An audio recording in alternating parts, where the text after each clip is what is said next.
This is Reasonable Faith with Dr. William Lane Craig. Welcome to the podcast. I'm Kevin Harris. Dr. Craig, I think I know why the problem of evil is called a thorny problem. Because despite how many times we deal with it, give plausible answers, or draw some conclusions, it still sticks like a thorn. And today we have some questions on an aspect of the problem of evil, dealing with natural evil. And in light of recent events, this is on a lot of minds. This past spring here in the States, some of the worst tornadoes on record have ravaged and killed. And this questioner wants to know how or if we can determine whether some instance of natural disaster is a direct or explicit judgment of God. Now, from the outset, you've pointed out in your resources, and we've talked about this before, that Jesus' statements in Luke 13 do not allow the speculation or proclamation that a certain region is experiencing a direct judgment from God. Right. He says that the people on whom the Tower of Siloam fell were no worse sinners than others. He seemed to think that natural disasters take place, and we cannot assume that these are judgments of God. In the Old Testament, when God brings judgment upon a nation, he always accompanies it with a prophetic word. There would be prophets who would explain and interpret these disasters that befell Israel or the neighbors of Israel so that the natural disasters could be given a theological interpretation. And in the absence of some sort of a prophetic word today, I think it would be presumptuous to assume that when a natural disaster takes place, that this represents God's specific judgment upon the individuals who are killed or injured in the disaster. God has reasons for allowing these natural disasters to occur because they will fit into his providential plan for human history. And given our limitations in space and time and intelligence and insight, we can only dimly discern the immediate outlines of what this plan might be. We have no idea of how it might be proceeding in the long range. So we shouldn't expect to see the reasons that God permits this or that natural disaster that occurs. Well, could we say that these are indirect judgments of God on a fallen world? Well, I don't see any reason to think that. No, I don't.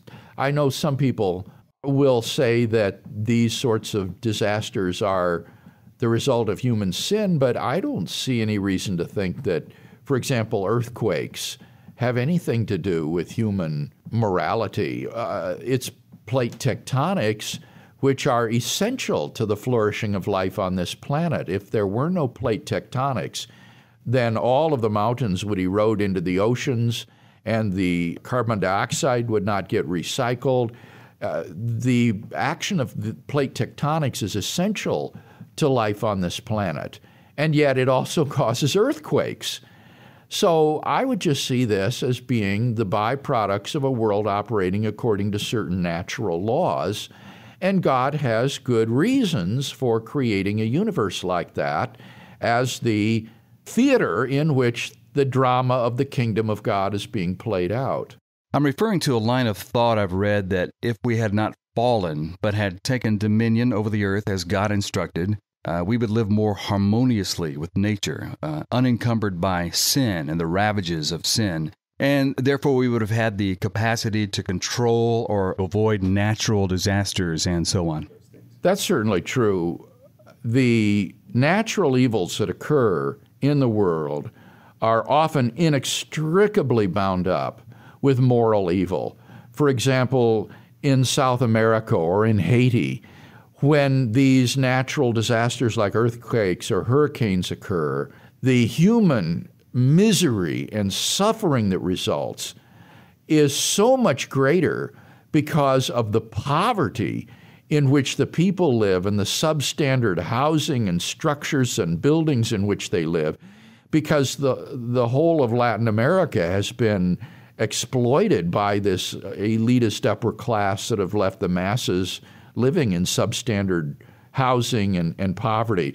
By contrast, in a more prosperous nation, the results are not nearly so disastrous. I mean, as awful as the Japanese earthquake and tsunami were, just think of the toll that would have been taken had that occurred in some underdeveloped country, like the tsunami that hit Indonesia and Malaysia and so forth. It would have been just exponentially greater because these disasters are magnified by human evil, I think, that make them much worse. We got this question from Canada. Dear Dr. Craig, I take it as truth that one of the originally intended meanings of Genesis 1 and 2 is that the universe that God created is good, perhaps meaning more than morally good, but certainly not less. I also take it as truth that the doctrine of the fall and the introduction of evil in the universe is grounded in the original meaning of Genesis 3, where it is described as resulting from a human choice to set themselves above God. Now, here comes the source of my consternation and my question. If the original meaning of Genesis and the orthodox doctrines of Christianity in general can be reconciled to the biological theory of evolution, how come human tendencies, which we would describe as sinful, and therefore originating from the human choice which led to the fall, can be biologically traced back through various stages of our evolution, which we presume to be the way in which God created us, and thus before the fall? And the second question, how come natural disasters like mass extinctions and so on, which we presume preceded the fall, occurred in God's good creation? Well, to take the second question first about natural disasters, let's repeat what we were just saying, is that natural disasters can be the normal byproduct of a universe operating according to certain natural laws, like plate tectonics or weather systems. And these disasters as such are not evil.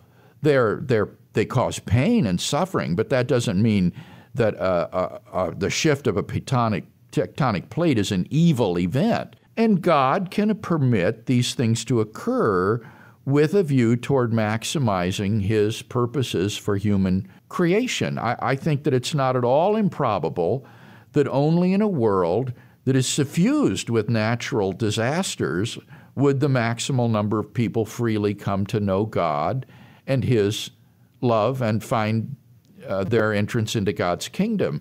It's not at all implausible that in a world in which there were no natural consequences of pain and suffering to anything we did, that people would be spoiled, pampered brats who would forget God and would have no need of Him whatsoever. So I don't find the fact that there's a world that's replete with natural disasters to be inconsistent with God's love or sovereignty.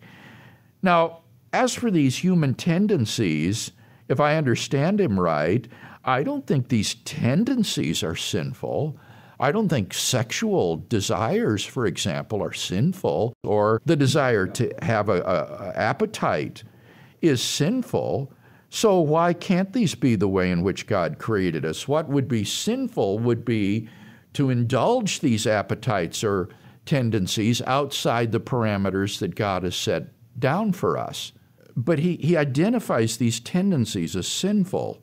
How come human tendencies, which we would describe as sinful, can be biologically traced back through various stages of evolution and thus before the fall?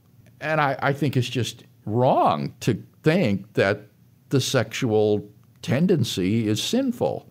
Yeah, and aside from any long discussion we could get into concerning Genesis and the extent of biological evolution, you're pointing out that sexual desire and lust are not the same thing. Yes. Sexual desire is God-given, and if you have it, then your plumbing is working right, so be glad. Yeah. But lust takes this additional step of misusing sexual desire to view or pursue another person as an object to be used for your own selfish gratification, and that's what Jesus condemns. It's been said that the sin of lust is the second look, not the first.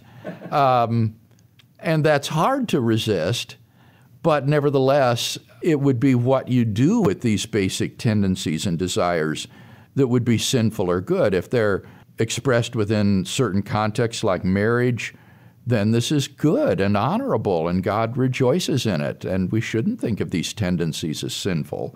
Similarly, with appetite, we can overindulge and become drunkards and gluttons which would be wrong, but that doesn't mean that the human appetite is something that's a sinful tendency. Bill, another reason this question jumped out at me is that it brings up this distinction between God's creating the world good and not necessarily perfect. God pronounced the original world good in Genesis, but to claim that he made it perfect brings up some problems. Now, can we distinguish between the two? Would our perfection come about through a process and so on? Well, I don't think perfection has come about, but you're quite right in saying that there's clearly a difference between creation being good and thinking that creation is perfect. I just don't see any reason at all to think that God has to create a perfect world. And indeed, I'm not sure there even is such a thing as a perfect world. That may be a logically incoherent concept. But God is perfect and the only standard of perfection? Yes. And so, as I say, I'm not sure that it even makes sense to talk about the idea of a perfect world. So we may not even be perfect in heaven? Well, I don't think so. Because if anything, it's a continual... Yes, exactly. Adam and Eve were created innocent, not perfect. And it's very important to understand that distinction. You know, what we've been talking about really shows up in the movie Braveheart. The king's son in that movie is one of the most horrible characters I've ever seen in a movie. He runs around in his pajamas in the confines of the castle. He's isolated, privileged, spoiled, only to potentially become a ruthless, heartless king. And it seems that the Garden of Eden proved this, that something had to give even in those wonderful circumstances. Yes, and I think that emphasizes or underlines what I was trying to say before, is that it's not at all surprising that God would choose to create a world in which we would have natural laws that would operate and produce as natural byproducts natural evils and other sorts of disasters and hardships, and that only in a world like that would the optimal number of people freely come to know God and his salvation. Otherwise, in a world in which there were literally no natural consequences to anything that we did, we would all grow up to be like the king's son. Is this what is referred to as soul building? That is an element of so-called soul-building theodicy, that is to say that God builds into us certain virtues and character through what we struggle with and suffer. And I think there's certainly an element of truth in that. Are there some objections to it? Well, the main objection, I think, would be, for example, the suffering of infants doesn't seem to produce any sort of soul-making quality in them because they die, say, of their suffering and aren't perfected.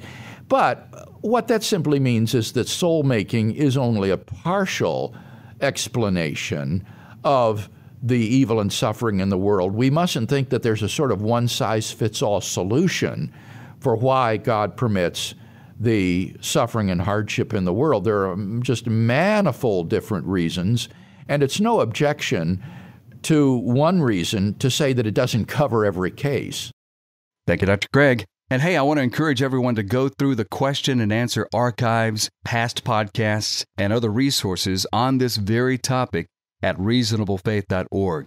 And by the way, we also want to invite you to become even more involved with us by partnering with us financially. Now, if you've benefited from any of these podcasts and the other materials on reasonablefaith.org, if you appreciate it, then consider a gift of any size to help us keep free resources online and to expand them. You just click on Donate at the top of the page at reasonablefaith.org. Do it today if you get a chance. And we'll see you next time on Reasonable Faith with Dr. William Lane Craig.